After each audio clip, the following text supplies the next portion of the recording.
What's going on, New York Giants fans? I am back at it with another video. This is the first video I've done in a very long time. Been working overnights lately, so it's been very hectic. But now with training camp underway, I'm looking forward to getting started talking New York Giants football. This is going to be a lot of fun here today. I'm going to dive into a few topics that I want to catch up on since I've been out. But for those of you that don't know already, make sure to go follow us on Instagram, Twitter, and our YouTube channel. For all our exclusive content there. Going to have a lot of good stuff coming up. Going to be following daily updates with training camp and everything. It's going to be a lot of fun. Today's first topic we're going to dive into, we're going to talk about Kelvin Benjamin being released by the New York Football Giants. This happened the first day of training camp, and he was released before the end of practice on the first day of training camp. Now, this is a player who is a former Dave Gettleman draft pick, right? Former draft pick of Dave Gettleman. I believe he was a first rounder. Was signed May 17th by the Giants. Now, this guy has been notorious for bouncing around practice squads, rosters throughout the course of his career after spending his first couple of seasons with the Carolina Panthers. Now, several things went wrong. Apparently, he was told when the Giants signed him following his rookie minicamp tryout that you have to lose a certain amount of weight. At the time, he weighed around 265 pounds, and they told him by training camp, we want you to be 251 pounds. And Kelvin Benjamin showed up weighing 268 pounds on the first day of training camp. So he put on 3 pounds. And, Joe Judge, Dave Gettleman weren't thrilled about that. Kelvin Benjamin did pass all his conditioning tests, but this is just absolutely comical. It's comical because this guy, he expects the red carpet to roll out for him. You're playing for the New York Football Giants. That's not how it works. Joe Judge gave him a chance. Dave Gettleman gave him another chance when nobody else would. And what did he do with that chance? He ruined it. He seems like a me type of player. And that's not somebody I want on the New York Football Giants. He claimed that Joe Judge did not have a conversation with him until he was signed. There was a video of Joe Judge spending time with Kelvin Benjamin on how to hold a football properly, or like certain mechanics and whatnot. And he spent quite a bit of time with him there. So to come out and say he didn't have a conversation with him is just one bad excuse that I find in this situation. Look, the Giants staff told this guy he had to get down to a certain number. If your job is telling you to do something, right, and you go out of your way to do the complete opposite, you really think your job's going to keep you? I mean, look, he also came out and decided to claim that he didn't drop any passes in minicamp and felt that the Giants didn't highlight that on their social media accounts. The Giants' social media accounts. You're mad that the Giants' social media accounts didn't highlight you when you're a former wide receiver coming into this team to try out for tight end. Yes, I know he played wide receiver at a bigger weight, at like 260, 265 pounds, but Joe Judge is a winner. And apparently Kelvin Benjamin did not want to be a winner. I mean, there's 4 other tight ends on this roster already ahead of Kelvin Benjamin and Evan Ingram, Kyle Rudolph, Caden Smith, and Levine Toilolo. Right then and there, you're already at a disadvantage. So you would think the guy would work hard, lose the weight, come back in shape, or at least lose some weight. Even if he didn't lose all the weight, maybe the coaching staff would have came out and, made some type of deal with him. You have to continue to lose this weight if you want to make this roster. But look, Kelvin Benjamin then came out and said that and this is about Joe Judge, a coach that I don't think anybody has ever said bad word about. Kelvin Benjamin says he's not a coach that can ever win a Super Bowl. He sits there and cusses all day. You can tell he's one-sided about everything. He's a know-it-all, and that's not how it's supposed to be. That's not how it's supposed to work. We can all learn something from each other. We're all humans at the end of the day. The true colors will come out. If there's any true colors to come out of this, is that Kelvin Benjamin is not a New York Football Giant anymore. I mean, he showed his teammates that he doesn't care. about authority. And quite frankly, with a football team, there are levels of authority that you have to respect, that you have to play with, and he refused to play with that. Joe Judge is a very disciplined football coach, and everybody brought in. You could ask Logan Ryan, you could ask James Bradbury, the exact words that came out of their mouth on interviews when they were asked about this Kelvin Benjamin incident. Evan Ingram came in support of Joe Judge. James Bradbury came in support of Joe Judge. Look, we respect Kelvin Benjamin's opinion. He has the right to feel the way he feels. However, Joe Judge may not be the best head coach for everybody. But look, Kelvin Benjamin can think what he wants, and obviously I wish him the best, but you can't come out and bash a head coach like that, especially when he gave you a chance. And I'm sure maybe the timing of the incident wasn't great where they followed him after practice, but there could have been a discussion about the weight, or there could have been apparently somebody made a comment that he was stealing food from the cafeteria. I mean, that sounds a little ridiculous. I don't know how true that is or if I want to believe that. So yeah, this whole thing was a mess. Kelvin Benjamin's gone, and for good reason. But, the only thing is maybe they could have done it at a different time, but maybe Kelvin Benjamin was not complying with Joe Judge and Dave Gettleman, and Dave was following him. Maybe Kelvin Benjamin quit. There's a good chance Kelvin Benjamin just quit and walked off the field, and then the Giants were left without a choice to release him, and that's probably what happened. That's just the way I feel about that situation. If you have any thoughts about how you feel about the situation, make sure to comment in the comments section below. And now we move on to some other transactions by the New York Giants. Obviously, they've been working out players. Former wide receiver Cody Core, who was a good special teams player for us last year. Todd Davis, former linebacker of the Denver Broncos. And the Giants also, they've been releasing several players. They cut Raquel Armstead a few weeks ago, who had health issues last year with COVID, unfortunately. And now Taquan Mizzle, who I believe he was either a UDF. No, he wasn't a UDFA. He was like a first-year guy. I think he was signed to a futures contract, and then the Giants cut him. But that was interesting. And then, of course, on Thursday, the big news was Shane Lemieux being carted off the field with a knee injury. And the MRI came out today that he's okay, thank goodness, because Shane Lemieux is probably going to be our starting left guard to start the football season if he's ready. Look, this is not the way you want to start training camp with injuries going on this early. We already know Matt Peart is dealing with back injuries, so Nate Solder is playing in his place. We know that I think Lorenzo Carter had a little issue, but he's been playing through it. Saquon Barkley and Kyle Rudolph are obviously on the PUP list. So this is huge with Shane Lemieux. He will not be out for the season, but he probably will miss some extended time. But thankfully, he did avoid a major issue. So hopefully Shane Lemieux can see the field again soon. And for now, it was reported today that Kenny Wiggins, 32-year-old veteran, former Detroit Lion, was filling in his place for Shane Lemieux. So that's a little surprising because obviously Shane Lemieux last year filled in for Will Hernandez at left guard. And now it seemed like the lineup was going to be Thomas Lemieux on the left side, Gates as the center, and then Hernandez moving from left guard to right, entering his contract year, and then Matt Peart sliding in as the right tackle. But now it seems like the Giants are getting a little older all of a sudden on the offensive line, where it's Thomas, Wiggins, Gates, Hernandez, and Solder right now. And that is a little concerning because there are two backups in there in Wiggins and Solder. But, I mean, if Solder's first team right now, I don't think Matt Peart has earned that starting right tackle job yet. He's going to have to go out and earn it, and hopefully he does. I would like to see Matt Peart starting at right tackle week 1.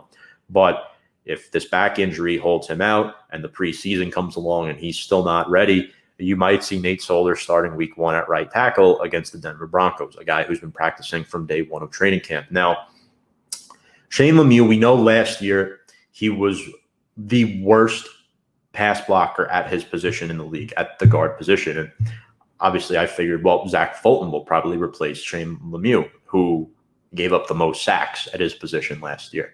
So That's not good. That Zach Fulton is not filling in for Shane Lemieux. I thought it would have been him over Kenny Wiggins, but at the same time, Kenny Wiggins was on the roster last year, so it may make sense to slide him in there for now. I'm interested to see if Zach Fulton will be considered for that position. But until then, we will have to see what happens. But good thing Shane Lemieux is okay.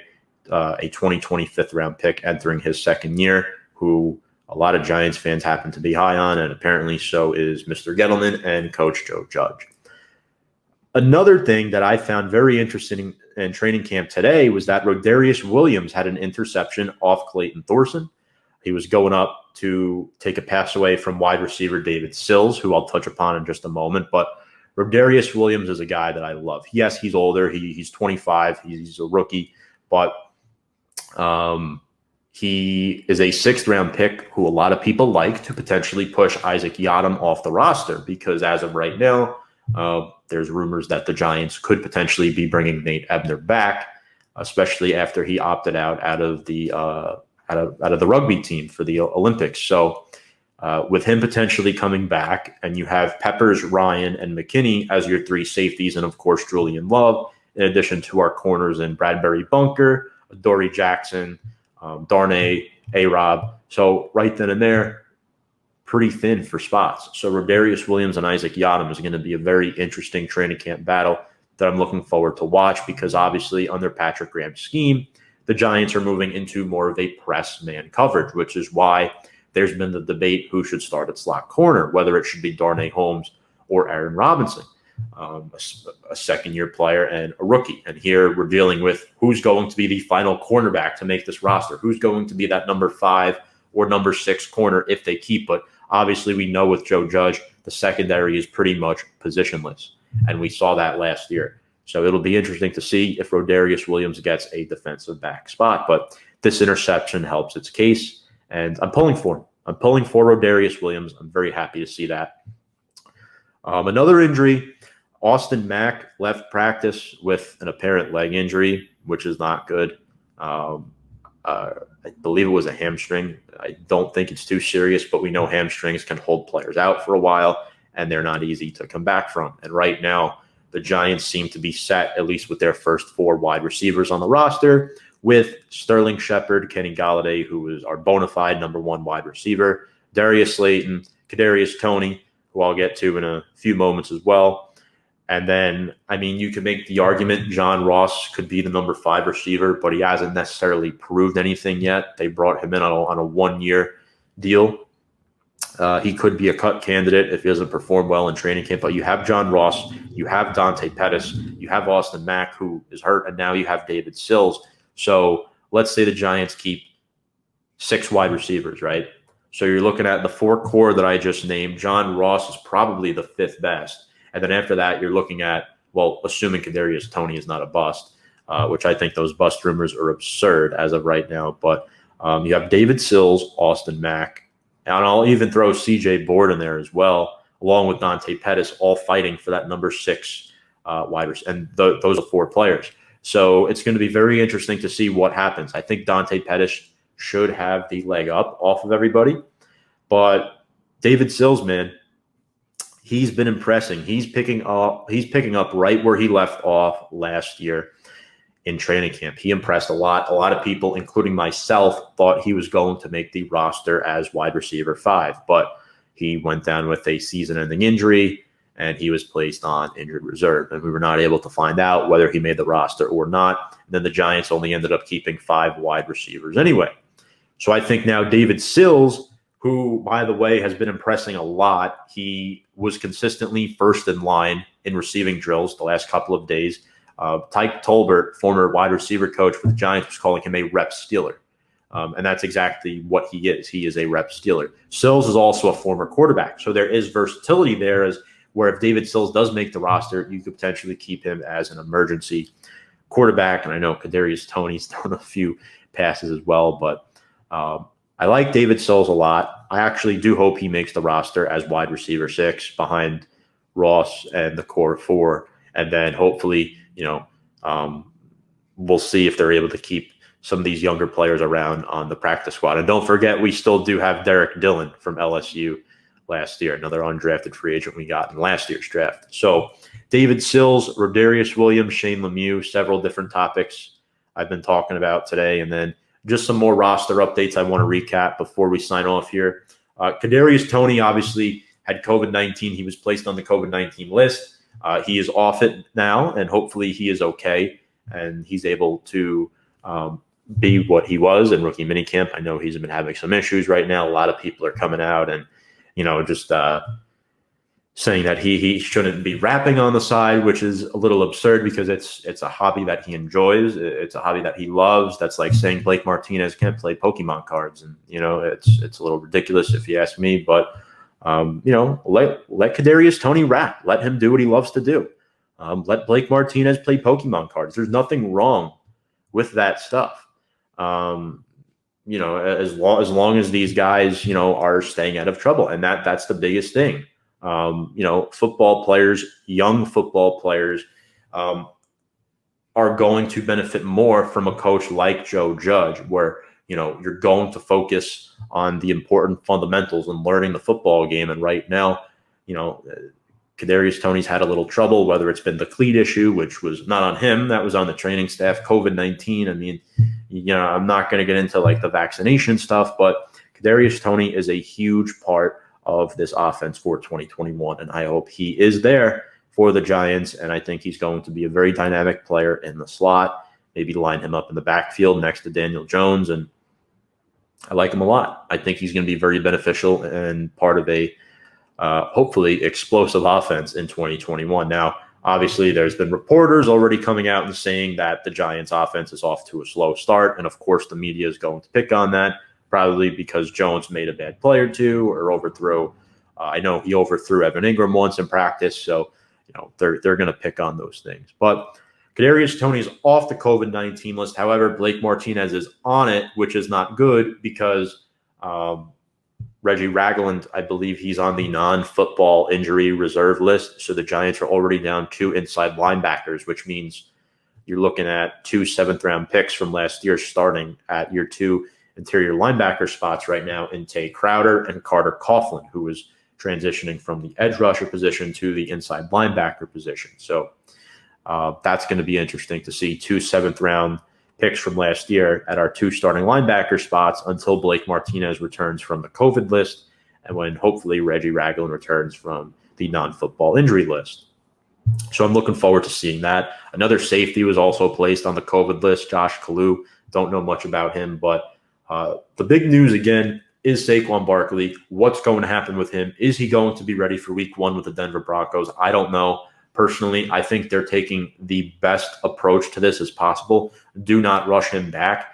Ultimately, I do think he will dress for week 1, but he's going to be very limited in his reps. I think he should be splitting reps with Devontae Booker, at least for the first week or 2, until he shows that, he's able to carry on a full workload in practice.